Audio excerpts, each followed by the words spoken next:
அதிகாலை பொழுது. அம்மா கிச்சனில் பிஸியாக இருந்தால். எம்எஸ்ஸின் சுப்பிரபாதம் மெல்லிய இளத்தென்றலில் கரைந்து மனம் பரப்பிக் கொண்டு இருந்தது. எப்பொழுதுமே அம்மா எழுந்து குளித்து முடித்துவிட்டு சுப்பிரபாதத்தை ரேடியோவில் ஆன் செய்துவிட்டு தானும் சேர்ந்து பாடிக்கொண்டே வேலையை கவனிக்க ஆரம்பித்து விடுவது வழக்கம். அதே போல அன்றும் எம்எஸ்ஸின் சுப்பிரபாதம் மெல்லிய இசையில் கரைந்து கொண்டு இருந்தது. ரோட்டின் பிளாட்டின் வாசம் செய்ததால் கடல் அலைகளின் தாளாட்டில் ஆமோதித்தா மெய் மறந்து உறக்கத்தில் ஆழ்ந்திருந்தாள். சற்று நேரத்தில் காலை கதிரவன் மேலெலும்பி தன்னை அறிமுகம் செய்து கொண்டது போல் வெப்ப கீற்றுகள் சன்னல் வழியே எட்டி பார்த்து ஆமோதித்தாவை எழுப்பிக் கொண்டிருந்தது. ஆனாலும் எழ மனமில்லாமல் புரண்டு கொண்டிருந்தாள். போர்வையை இழுத்து முகத்தை மூடியபடி மீண்டும் தூங்க முயற்சிக்கும் ஆமோதித்தவை பார்த்ததும் தனக்குள் சிரித்து கொண்டாள் அம்மா. ஆமோ, எந்திரிடா. தூக்கம் வருதுமா? மீண்டும் போர்வைக்குள் மறைந்து போனாள் ஆமோ. காலை தூக்கம் உடம்புக்கு நல்லது கிடையாது ஆமோ. படுக்க படுக்க தூக்கம் வரதான் செய்யும். அதிகாலை பிரம்ம முகூர்த்தத்துல எழுந்து வாசல் பெருக்கி கோலம் போடணும். அந்த காத்து உடம்புக்கு நல்லது. உடம்பு சுறுசுறுப்பாக இருக்கும். 4 நாளைக்கு எந்திருக்கும் போது கஷ்டமா இருக்கும், அப்புறம் பழகிடும். அம்மா, இந்த எக்ஸ்பெரிமெண்ட் எல்லாம் என்கிட்ட ஒர்க் அவுட் ஆகாதுமா. தூக்கம் எவ்வளவு நேரம் வருதோ அவ்வளவு நேரம் தூங்கணும். That's my policy. ப்ளீஸ்மா, கெஞ்சலாய் கொஞ்சினாள் ஆமோதித்தா. காலேஜ் லீவாடா? நோமா, இன்னிலிருந்து காலேஜ் டே வருது. அதுக்கு நிறைய ப்ரோக்ராம்ஸ் பண்ணணும். அதுக்காக ப்ராக்டிக்ஸ் பண்ணுறோம். So class cut. மேடம் எங்களை போய் ப்ராக்டிக்ஸ் பண்ணுங்கன்னு சொல்லிட்டாங்க. ஸோ 10 o'clock கிளம்புனா போதுமா? சரி, உனக்கு ஹாட் பேக்கில் டிஃபனும் இட்லியும் கேசரியும் வைக்கிறேன். சாப்பிட்டுட்டு ஃப்ளாஸ்கில் பால் வச்சுருக்கேன், எடுத்து குடிச்சிட்டு பத்திரமா வீட்டை பூட்டி சாவியை என்னோட கிளாஸ் ரூமில் நான் இருப்பேன், கொடுத்துட்டு போ ஆமோதி. சரியா? 10:15 உங்கள் கிளாஸ் ரூமுக்கு வந்து கீயை கொடுத்துட்டு கிளம்பிடுவேன். எனக்கு மத்தியானம் லஞ்சு வேண்டாம், கேன்டீனில் சாப்பிட்டுக்கிறேன். பணம் வச்சிருக்கேன் ஆமோ? இருக்கு, போதுமா? வேகமாக ட்ரெஸ் சேஞ்ச் பண்ணிக்கொண்டு கிளம்பிய சாரதா ஆமோவின் ஹேண்ட்பேக்கை திறந்து பர்ஸை பார்த்தாள். 15 ரூபாய் மட்டுமே இருந்தது. ஆமோ, உன் பர்ஸில் 50 ரூபாய் வச்சிருக்கேன், சாப்பிட்டுக்கோடா. எனக்கு போதுமா, நீங்கள் செலவுக்கு வச்சுக்கோங்கம்மா. 15 ரூபாயில என்னத்தை சாப்பிடுவ? ஒரு தயிர் சாதம் 10 ரூபாய் தாம்மா. போக வர சீசன் டிக்கெட் இருக்கு. வேற என்ன வேணும்? நீங்க கையில எடுத்துக்கிட்டு போங்கம்மா, உங்களுக்கு தேவைப்படும். இல்லடா, அம்மா கிட்ட இருக்கு. நாளைக்கு அநேகமா சம்பளம் கிடைச்சிடும். ஈவினிங் நீ சீக்கிரம் வீட்டுக்கு வந்துடணும், சரியா? 6 மணிக்கெல்லாம் நானும் வீட்டில் இருப்பேம்மா. You don't வரிம்மா. பாய் டிச்செல்லாம். வேகமாய் கிளம்பியவள் லஞ்ச் பாக்ஸை மறந்துவிட தன் செல்போனில் ஆமோதித்தாவுக்கு, ஆமோ, கோச்சிக்காதடா செல்லம், லஞ்ச் பாக்ஸ் எடுத்துட்டு வர மறந்துட்டேன். நீ வரும்போது மறக்காம என்னோட லஞ்ச் பாக்ஸ் கிச்சன் மேடை மேலேயே இருக்கு, எடுத்துட்டு வந்து கொடுத்துட்டு போறியா? ஆமோ? சரிம்மா, நான் வரும்போது எடுத்துட்டு வந்து கொடுத்துட்டு போறேம்மா என்றாள். அம்மாவிடம் லஞ்ச் பாக்ஸை கொடுத்துவிட்டு அம்மாவின் கன்னங்களில் முத்தமிட்டு பாய்மா வேகமாய் பஸ் ஸ்டாப்புக்கு ஓடினாள். ஹாய் அம்மோ, இன்னைக்கு என்ன பிளான் பண்ணியிருக்க? கேட்டபடியே கீர்த்தனா வந்தாள். இன்னைக்கு கண்டிப்பா டான்ஸ் பிராக்டிக்ஸ் தான். ஃபுல் டேயும் ஷீலாவும் ஷர்மிளாவும் சொதப்புறாங்கடி. அவங்களுக்கு அந்த ஸ்டெப்ஸ் வரவே மாட்டேங்குது. டான்ஸ் ப்ராக்டிஸ் பண்ணியே ஆகணும். நீ வீட்டில் போய் ப்ராக்டிஸ் பண்ணி பார்த்தியா கீர்த்தனா என்றாள் ஆமோ. நேத்து பூராவும் அதான் வேலை. இப்போ சூப்பரா பண்ணிடுவேன் அம்மோ. உனக்கு விஷயம் தெரியுமா அம்மோ? 2 பேருமே பரதநாட்டியம் கிளாஸ்ல ஜாயின் பண்ணிட்டாங்க. So you don't worry. இன்னும் 2-3 நாள்ல கரெக்ட் பண்ணிடுவாங்க பாரேன். ஏய், பஸ் வந்துடுச்சுடி, வா வா. செல்லில் பேசிக்கொண்டிருந்தவள் ஓடி வந்து கீர்த்தனாவின் பின்னாலேயே ஏறினாள். என்னடி இன்னைக்கு இவ்வளோ க்ரௌடு? அவங்க காலேஜில் ப்ரொஃபஸருக்கு ஸ்டூடெண்ட்ஸ்க்கும் சம் ப்ராப்ளமாம். ஸோ ஸ்ட்ரைக் பண்ணுறாங்களாம். இன்னைக்கு எங்கள் அண்ணன் கூட காலேஜுக்கு போகலை. இதோ நிற்கிறாங்களே எல்லோருமே அந்த காலேஜ் தான். ஏ ஆமோ, இறங்கிடலாமா? எதுக்கு கீது இங்கே இறங்கணும்? ஷீலா வீட்டுக்கு போய் அவளையும் பிக்கப் பண்ணிடலாமோன்னு தான். அவ கார்ல வந்துடுவா கீது. நாமளும் அவ கூட வந்துடலாமே ஆமோ. ம், நீ போ, நான் வரல. சரி, அப்ப நானும் போகல. நேரா காலேஜுக்கே போயிடலாம் என்றாள் கீர்த்தனா. சற்று நேரத்தில் ஷீலாவும் ஷர்மிளாவும் காரில் வந்து இறங்கினர். Many more happy returns of the day. ஷீலாவை ஆற தழுவி கை குலுக்கினாள் ஆமோதிதா. ஏ, சொல்லவே இல்லை கீர்த்தனா கேட்க, ஆமாவுக்கு மட்டும் நான் சொன்னனாடி. எப்படி ஞாபகமா என்ன வாழ்த்துறா பாரே. சரியான மறதி மன்னார். போன வாரம் நாம எல்லோரும் கேன்டீன்ல காபி சாப்பிடும்போது சொன்னேன்ல என்றாள் ஷீலா கீர்த்தனாவிடம். ஓ சாரி சாரிடி ஷீலு, மறந்தே போயிட்டேன். It's okay okay. இன்னைக்கு எல்லோருக்கும் என்னோட பர்த்டே ட்ரீட் உண்டு. எங்க போலான்னு சொல்லுங்க. ஆமா, இப்போதைக்கு நம்மளோட கேன்டீன் தான் ஷீலு. வெளியிலெல்லாம் போனா டைம் வேஸ்ட் ஆயிடும். இன்னும் 4 நாள் தான் இருக்கு காலேஜ் டேக்கு. நல்லா பர்ஃபார்ம் பண்ணணும். ஸோ ப்ராக்டிக்ஸ் தான். காலேஜ் டே முடிஞ்சதுக்கு அப்புறமா ஒரு நாள் ஃப்ரீயா போய்க்கலாம் ஷீலு என்றாள் ஆமோதிதா. அதுவும் சரிதான் என்றாள் ஷீலா. சரி, இப்போ ப்ராக்டிக்ஸ் பண்ணலாம் வாங்க. மதியானம் கேன்டீனுக்கு போகலாம் என்றாள் ஆமோதிதா.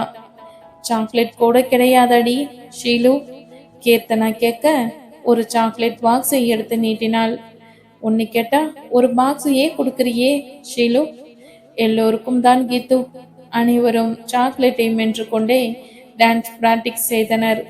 குட், இன்னைக்கு நல்லா பண்றீங்க ஷீலு, ஷர்மி என்றாள் ஆமோதிதா. மாலை கதிரவன் மலை வாசலை எட்டி பார்க்க சரியாக 6 மணிக்கு வீட்டிற்குள் நுழைந்தாள் ஆமோ.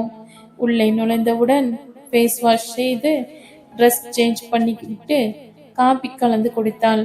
இரவு டிஃபனுக்கு கோதுமை மாவை தேடி எடுத்து பிசைந்து மூடி வைத்துவிட்டு இன்னைக்கு புதுசா ஒரு ரெசிபி செஞ்சு அம்மாவை அசத்தனம். லேப்டாப்பை ஓப்பன் செய்து ரெசிபி செக்ஷனை செலக்ட் செய்து அம்மாவுக்கு பிடித்தமான வித்தியாசமான ரெசிபியாக தேடினாள். மட்டர் பன்னீரை அதில் கொடுத்திருந்தபடியே செய்து முடித்து டேஸ்ட் செய்துவிட்டு அமேசிங், தோலை குளிக்கியபடி இன்னைக்கு அம்மா நல்லா சாப்பிடுவாங்க. அம்மாவுக்கு கிரீன் பீஸ்னா ரொம்பவே பிடிக்கும். தனக்குள் புன்னகைத்தவாறு டிவியை ஆன் செய்து சற்று நேரம் பழைய தமிழ் பாடல்களை கேட்டாள். பின் தன் காலேஜ் புக்ஸில் ஐக்கியமாகி போனாள். இரவு 8 மணி. Calling bell இசைத்தது. அம்மா வந்துட்டாங்க. ஆசையாக ஓடி சென்று அம்மா என்றபடி கதவை திறந்து அணைத்து முத்தமிட்டபடி, ஏம்மா இவ்வளோ லேட்? ஓவர் டைம் கொடுத்துட்டாங்கடா, அதான் லேட் ஆயிடுச்சு. இந்த மாதம் 10 நாள் ஓவர் டைம் செஞ்சுருக்கேன். சம்பளம் கூட கிடைக்குமாமோ. அம்மா, இன்னும் 2 வருஷம்தான், பொறுத்துக்கங்க. கஷ்டப்பட்டு படித்து கேம்பஸில் செலக்ட் ஆயிடுவேன். அப்புறமா கை நிறைய சம்பாதிச்சு உங்களை ராணி மாதிரி வச்சுக்குவேம்மா. ஒன்றும் அவசரம் இல்லை. அம்மாவுக்கு ஒன்றும் அவ்வளவு வயசாடிலையே. வேலை செய்கிறதுல தப்பில்லடா. மத்தியானம் சாப்பிட்டியா அம்மா? சாப்பிட்டேம்மா. அம்மா, இன்னைக்கு நீங்கள் மார்க்கெட்டில் இறங்கி காய்கறி வாங்க வேணாம், நான் வாங்கிட்டு வந்துடுறேம்மா. அங்கெல்லாம் பயங்கர க்ரௌடாக இருக்குமாமோ. நீ வாங்க வேண்டாம், நானே வாங்கிட்டு வரேன். நீங்கள் லேட்டாக வரீங்கம்மா. இன்னைக்கு நான் சீக்கிரம் வந்துடுவேன், வாங்கிட்டு வந்துடுறேம்மா. சரி, இந்தா 100 ரூபாய் பர்ஸில் வைக்கிறேன். ஃப்ரெஷ்ஷாக பார்த்து வாங்கிட்டு வா அம்மா. என்கிட்ட நீங்க கொடுத்த பணம் அப்படியே இருக்குமா? சாப்பிடலையா? என்னோட ஃப்ரெண்டுக்கு பர்த்டே, ஸோ ட்ரீட் கொடுத்தா, அதான் செலவாகல. 50 ரூபாய்க்கெல்லாம் இப்போ விற்கிற விலைக்கு என்ன காய் வாங்கிட முடியும்? இதை வச்சுக்க ஆமோ. ஆமோ, இன்னைக்கு நான் வர லேட் ஆகும். நான் வேலை செய்கிற கம்பெனியோட பாஸுக்கு 60ஆம் கல்யாணம். நாங்கள் எல்லோரும் போயிட்டு வரணும். ராத்திரி ஒரு 8:30 9க்குள்ளே வந்துடுறேன். கல்யாணம் காஞ்சிபுரத்தில். ஸோ எல்லோரும் சீக்கிரமாகவே போயிட்டு வந்துடுவோம். நீ பத்திரமா கதவை பூட்டிட்டே இரு. ஓகேம்மா, நீங்கள் போயிட்டு வாங்க. நல்ல சாரியா கட்டிட்டு போங்கம்மா. நீ மதர்ஸ் டேக்கு எடுத்தியே, அதை தான் கட்டிட்டு போக போகிறோம். ஆமோ, நல்லா இருக்குமா உங்களுக்கு? செலெக்ஷன் ஒன்னொருதாச்சே, பின்ன நல்லா இல்லாமல் இருக்குமா?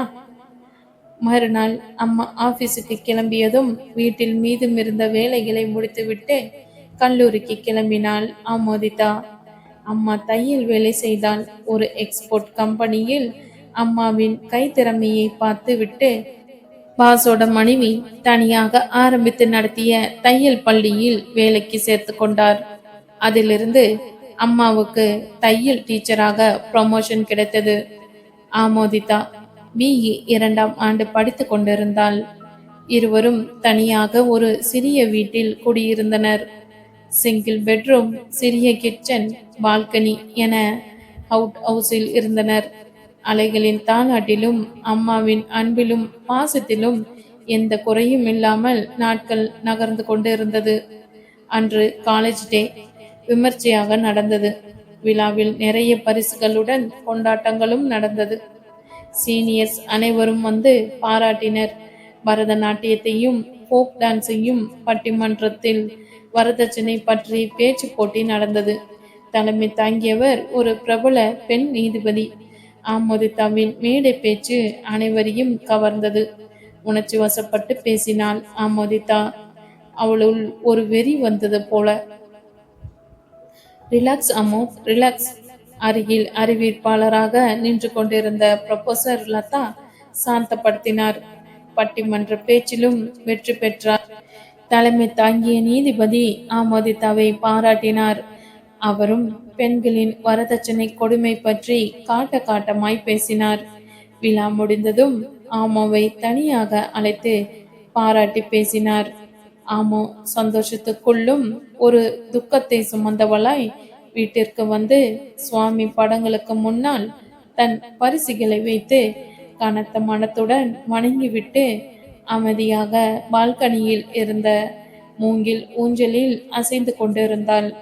செல்போன் இசைக்க அம்மாதான். ஆமா, கொஞ்சம் லேட்டா தான் வருவேன்.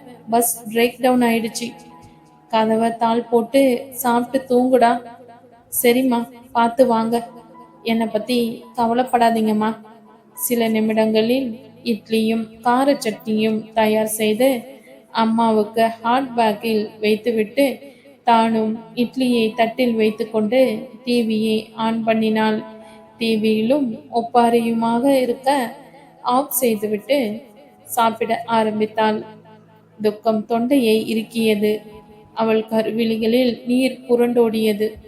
சாப்பிட பிடிக்காமல் வைத்துவிட்டு நாவலில் மூழ்கினாள். தான் படித்து அடையாளப்படுத்தி இருந்த நூலை புரட்டியபடி சிவகாமி தன் நாட்டுக்காக சவுக்கடிப்பட்டு நாட்டியம் ஆடியதை படிக்கும்போது இதயம் வலித்தது. தன் கனத்த இதயம் மீண்டும் தன் சோகத்தை நினைத்து விசும்பியது.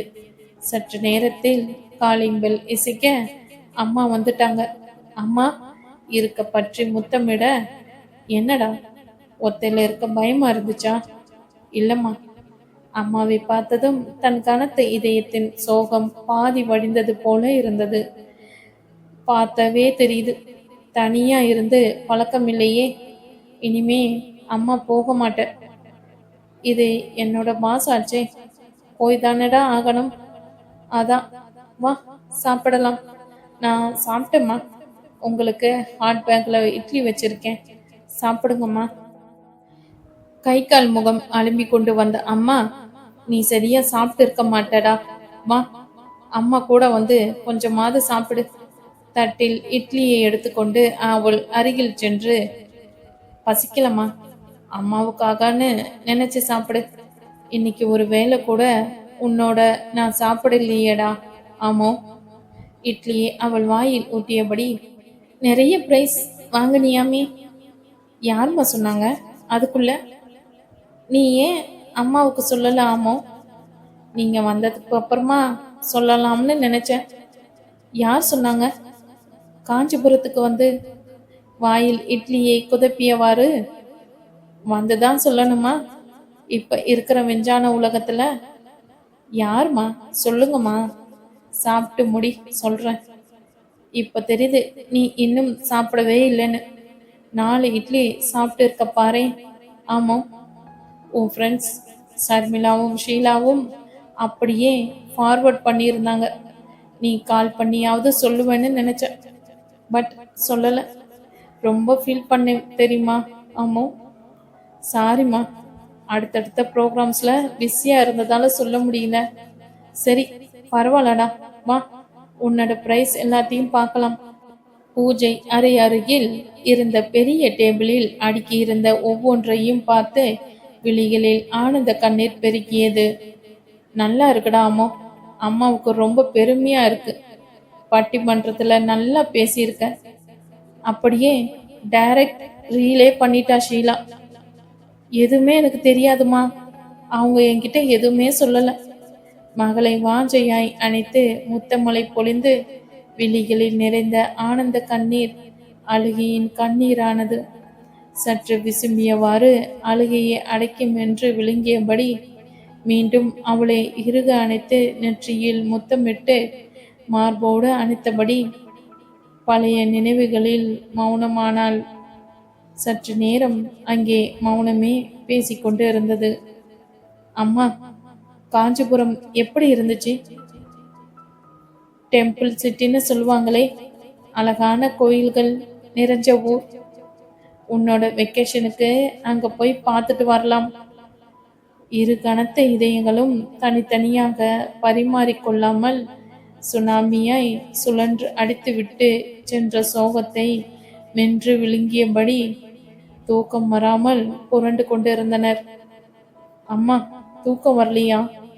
உன்னையும் அழைச்சிட்டு போகாம போயிட்டோமோன்னு நினைச்சிட்டு இருக்கேன். அம்மா, அதான் வெக்கேஷன் லீவுக்கு போலாம்னு சொன்னீங்களேம்மா, அப்போ போகலாம். 2-3 நாள் தங்கி சின்ன காஞ்சிபுரம் பெரிய காஞ்சிபுரம்னு பார்த்துட்டு வரலாம். இப்போ நீங்க என்ன கூப்பிட்டு இருந்தாலும் வர முடியாதேம்மா. ஆமால, உன்னோட செமஸ்டர் முடிச்சதும் போயிட்டு காஞ்சிபுரம் சாரீஸ் 2 உனக்கு வாங்கணும். ஆமோ, போங்கம்மா, சாரியே கட்ட தெரியாது, உங்களுக்கு வாங்கிக்கோங்கம்மா. உங்களுக்கு தான் நல்ல சாரியே கிடையாது. மதர்ஸ் டேக்கு வாங்கி கொடுத்துருக்கியே, எவ்வளோ அழகான சாரி. எனக்கு பிடிச்ச லாவெண்டர் கலர், பிளாக்கிஸ் மெரூன் பார்டர், ஊடால ஊடால சின்ன சின்ன டான்ஸ், அமேசிங் தான். எனக்கு கூட உன்னைய மாதிரி செலக்ட் பண்ண தெரியாது. அதான் உன்னையும் அழைச்சிட்டு போய் வாங்கிக்கலாம்னு எங்க பாஸுக்கும் அவரோட ஒய்ஃபுக்கும் பட்டில் தான் வேஷ்டி பட்டு சேலைன்னு நாங்கள் ஸ்டாஃபுங்க எல்லோரும் சேர்ந்து கொஞ்சம் காஸ்ட்லியாகவே வாங்கி வச்சோம். அப்போதான் உனக்கும் இந்த கடையில் வந்து வாங்கணும்னு நினச்சேன். சூப்பர் கலெக்ஷன், உனக்கு பிடிக்குமாமோ? மெல்ல வாங்கலாமா, நான் சாரி கட்ட ஆரம்பிக்கும் போது என்றாள். நீ தூங்க அம்மோ, நான் பாத்திரத்தை கழுவி வச்சுட்டு படுத்துக்கிறேன் என்றாள் அம்மா. நீங்க காலையில போட்டுட்டு போன பாத்திரங்களை எல்லாம் நானே கழுவிட்டேம்மா, நிம்மதியா தூங்குங்க. இவ்வளோ தூரம் டிராவல் பண்ணியிருக்கீங்கல்ல, காலையில லேட்டா எந்திரிச்சு ஆஃபீஸ் போனா போதும். நானே கிச்சன் ஒர்க்ஸ் பார்த்துக்கிறேம்மா. நாளைக்கு எங்க எல்லோருக்கும் எங்க பாஸ் லீவு கொடுத்துட்டாராமோ? ஓ, நாளைக்கு எங்களுக்கும் காலேஜ் லீவுமா? நாம 2 பேருக்கும் லீவு. எங்கேயாவது உன்னை ஈவினிங் அழைச்சிட்டு போறேன். நாளைக்கு ஷீலா வீட்டுக்கு வரைக்கும் போய் என்னோட புக்ஸை வாங்கிட்டு வந்துடுறேம்மா. அப்படியே காயும் மார்க்கெட்ல வாங்கிட்டு வந்துடுறேன்.